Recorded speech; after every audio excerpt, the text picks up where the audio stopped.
السلام الله عليكم.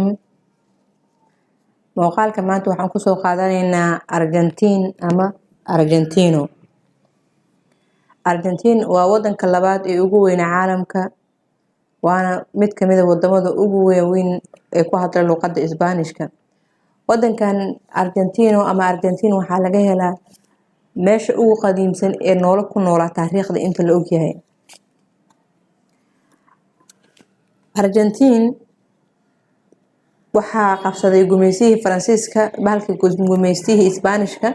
Sababta uu qabsadana waxay ahayd waxaa loogu sheegay wadankan in ay tahay dhul oo buuraley ah, buuraheedana fido ka samaysan yihiin. Magaca Argentino waxaa macnaheedu uu yahay waa fida.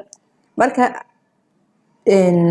mustacmaradii Isbaaniga waxaa loo dhahay wadankan wuxuu leeyahay buuro fida ah, saas oo magacay ugu bixiyeen Argentino ama Argentine. wadankan waxyaalo dhaqan uu leeyahay sida muusigada loo yaqaan tango oo thaqaafada wadankaas mid kamid ah iyo jimicsiga loo yaqaan bato. dhulkan wadankan Argentino waxaa laga xiiseeyaa kubadda cagta. waa wadanka uu ka dhashay Messi iyo Maradona. wadankan wuxuu leeyahay biyo dhacyo, shalaalad uu leeyahay. biidhacyadaas waa silsilado shalaalaad silsilado biidhacyo oo xiriirsan waayo oo dhaco wabiga Aguazo. waana shalaalaad qurux badan oo dabiici ah. wadanka wuxuu leeyahay harooyin baraf ka samaysan, harooyin baraf uu leeyahay. diin ahaan wadankan waa Masiixi inta badan, Yahuudda boqolkiiba hal ay ka tahay. marka Latin America ama labada America la fiirsho, Yahuudda ku nool Argentino waxay ka naqanay wadanka labaad ee ugu badan labada America ay ku nool yihiin marka laga reebo Mareykanka qayb kamid gobol kamid ay ku nool yihiin. wadankan Islaamka degan Latin America marka loo fiirsho waxay naqanayaan jaaliyada ugu badan ee muslim ah ee Latin America ku nool ay naqanayaan muslimiinta ku nool Argentine. wadankan waxaa laga rikoor gareeyay in muddo 10 maalmood gudahood wadanka uu 5 madaxweyne yeeshay. da arki jirteen Soomaali afar sano xil hayso qaarkood sanado 4 iyagoo dhameysan xilka ka tagayeen. wadankan iskoor ka qaaday. wadankan muddo 10 maalin gudaheeda 5 madaxweyne yeeshay. 2001 markay ahayd 5 madaxweyne isku bedeshay.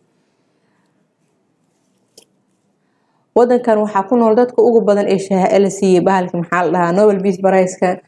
waxaa ku nool ilaa 5 qofood oo la siiyay, waana wadanka kaliya ilaa 5 qofood ee ku nooshahay ee haysto Nobel Peace Prize-ka. wadankan 1913 wuxuu dhacay wadanka 10aad ee dunida ugu qanisan, halka maanta uu ka dhacay wadanka 54aad.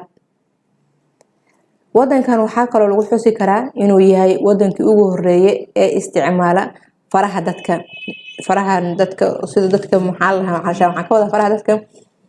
qofka markuu meel dambi ka dhaco kale qolyaha dambi baaris yimaadaan bakeeriga meesha yaal iyo dhalada jabtay iyo deer asaas meesha taal xabad taale iyo waxaas intay qaadaan waxay ka raadiyaan farihii dadka.